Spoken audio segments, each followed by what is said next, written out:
The mainstream media has a really bad reputation these days, and it's largely deserved. But we really shouldn't generalise.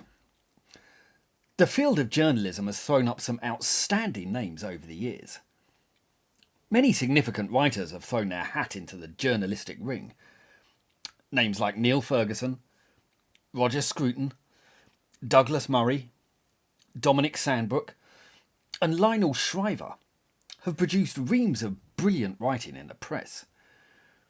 As have Christopher Hitchens, Geoffrey Bernard, and another personal favourite, Hugh McIlvanney. And we shouldn't forget that this guy had a lengthy career as a journalist too.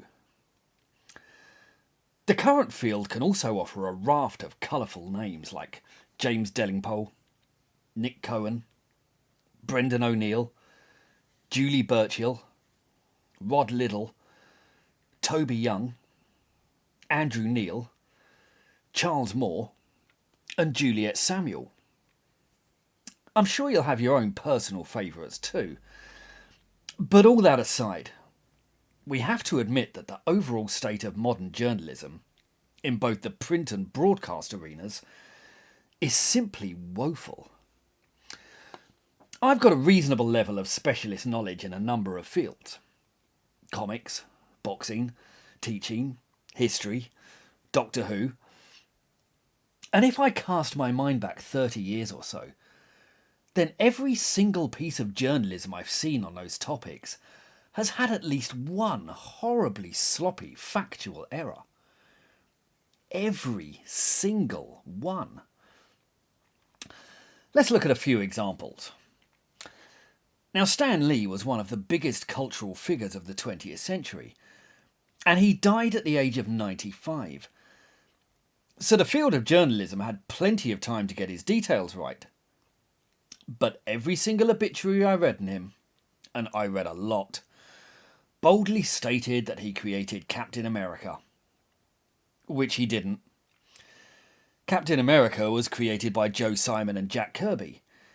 I mean, it's like they're just guessing. They're not even checking his Wikipedia page. And if you followed this channel for any length of time, then you'll know the contempt I have for Wikipedia. But at least they get facts like that right. On that same subject, I read a recent article which claimed that Tony Stark was based on Elon Musk. Pretty much any comic fan could tell you that Tony Stark was created nearly a decade before Musk was even born. But journalists, it seems, can't check even the most basic facts. And look, I know journalists work to tight deadlines and frequently have to cover subjects they're far from experts in. But these errors really are inexcusable. And if they're not checking facts that are freely available at just the click of a button, then how can we trust them in a war zone?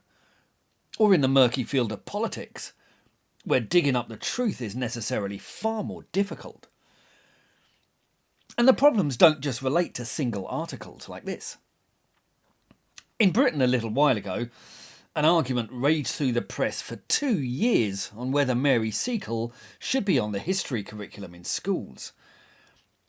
And in that entire period, not one journalist thought to ask a history teacher, or to look at the curriculum, which is online, and which takes 5 minutes to read. Because Mary Seacole isn't on the curriculum, and she never has been. So they spent 2 years arguing about something that doesn't exist, while demonstrating that they have no idea at all how a curriculum works, or even what one is. As a history teacher, I had to teach students skills in analysis and evaluation, in dissecting the veracity of sources. And to that end, I used a piece of journalism as a brief thought experiment. In writing in The Guardian, on an exhibition of Sylvia Plath's drawings, Sam Leith wrote, "These drawings are not exact transcriptions of the world. They are, subtly yet boldly, interpretations. They take possession of their subjects. They have a calligraphic, almost cartoonish line that puts me in mind of Alistair Gray, or even the comic book work of Pat Mills. Now, when asked if they thought this sounded convincing, students were unanimous in believing that it was.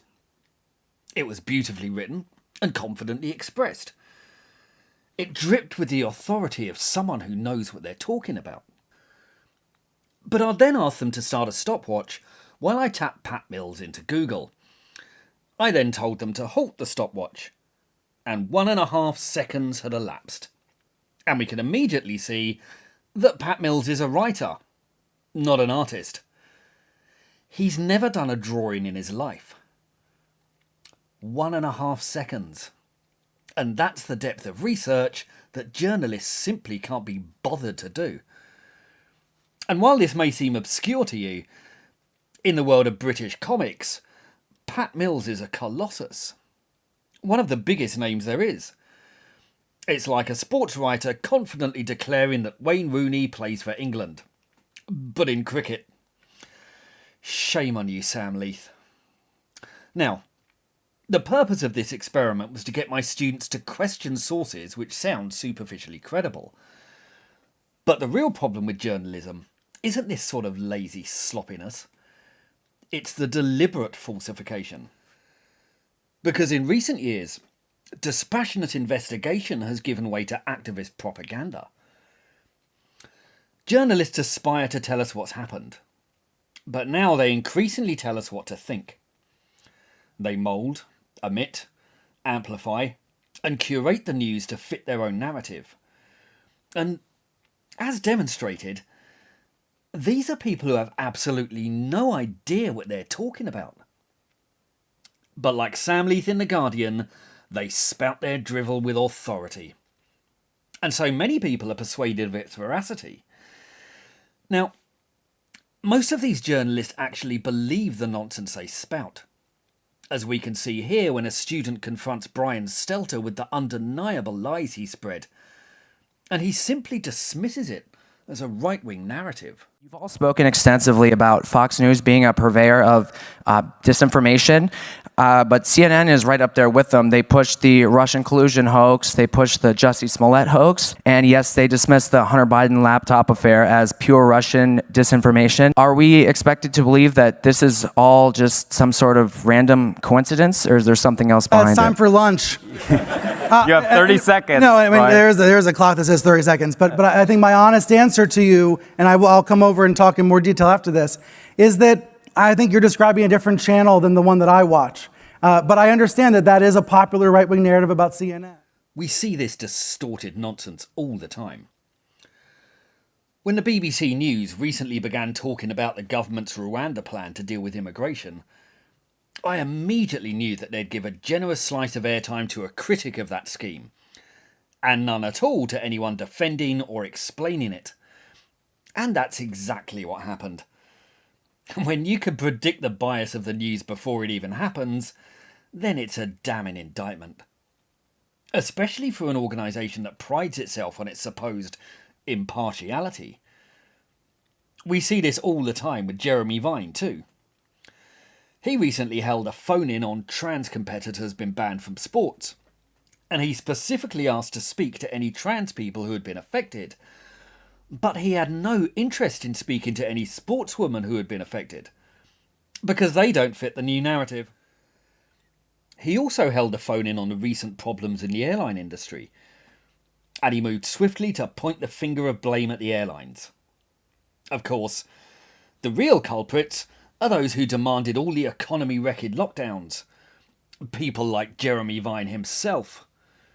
But he won't accept any responsibility for his own mistakes, even though his activism destroyed countless careers while protecting his own exceedingly comfortable salary.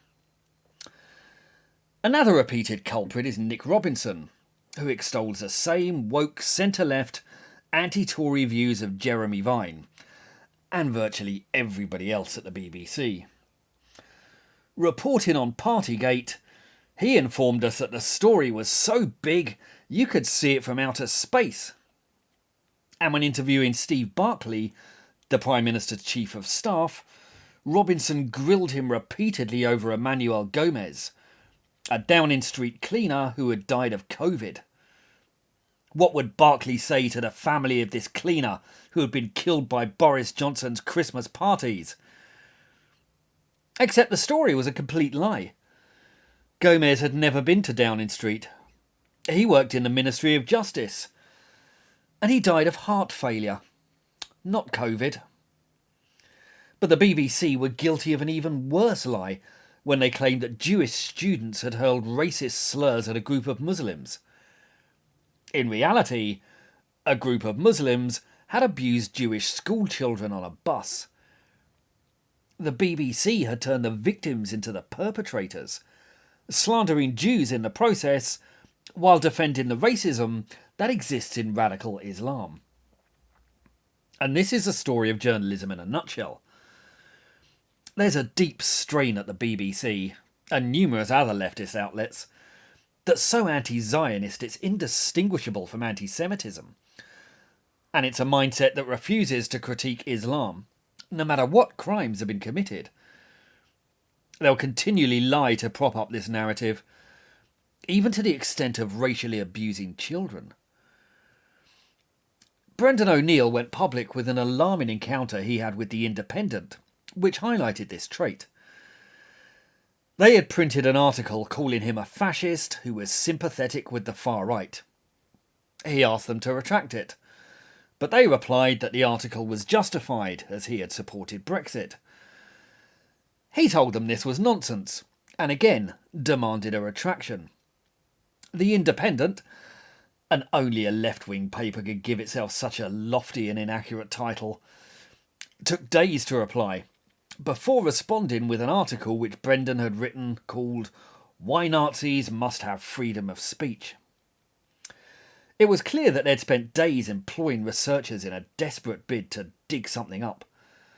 But O'Neill pointed out that the piece was an anti-Nazi article which referred to the far right as unhinged, racist and hateful, while condemning their racialised self-pity and conspiracy theory thinking. The thrust of the article was that Nazis should have free speech precisely so that we can get better at exposing and defeating them. But The Independent clearly hadn't even bothered to read it. O'Neill sent the paper reams of his old articles which condemned racial politics, white nationalism, fascism and eugenics. He then asked them once more to retract their lies, and they simply refused. And this is what the press do. They make sloppy errors all the time, and when they don't, they just lie. As George Eaton did when he spread malicious falsifications about Roger Scruton in the New Statesman, a mendacious campaign that was exposed by Douglas Murray. And this is another aspect of our media. They claim that they hold the powerful to account, and that's partly true. But the press themselves are a power, a real force to be reckoned with. They have the power to utterly destroy people's lives with impunity, and they abuse this power all the time. Many expected their position to wane with the onset of the internet, but it's only grown, as mainstream media has forged a noxious alliance with the giants of big tech. Google hold a virtual monopoly on information, but they've given a helping hand to their rivals, and any Google or YouTube search prioritises the media giants like the BBC, CNN and Fox, presumably for some generous remuneration. And we see examples of the power they still wield. It was primarily the press who demanded the most extreme reaction to the recent pandemic, and their demands for lockdowns and face masks bullied both public and politicians into compliance. We saw it too with Partygate. If some nurses or other key workers had enjoyed a drink at the end of a shift, our media would have cheered them. But they hated Boris Johnson for Brexit and were determined to destroy him. So they did, while turning a blind eye when Keir Starmer did the exact same thing. The press are more powerful than ever, and they're less trustworthy than they've ever been. And their sordid marriage with the bloated monopoly of the big tech giants looks set to worsen that situation. There are still some decent independent journalists, but the medium as a whole has lost its way. The press has always been more showbiz than dispassionate analysis, but that's certainly worsened in recent years. So please, more of the good stuff and less of the bad. And if you're writing about boxing, comics, history or teaching, feel free to drop me a line. If you'd like to support this channel, please like, subscribe and think about buying my books. They go into topics like this in much greater detail. They're called The Tyranny of the Left and they're available on the links below. Please do feel free to pick them up and let me know what you think. Thank you.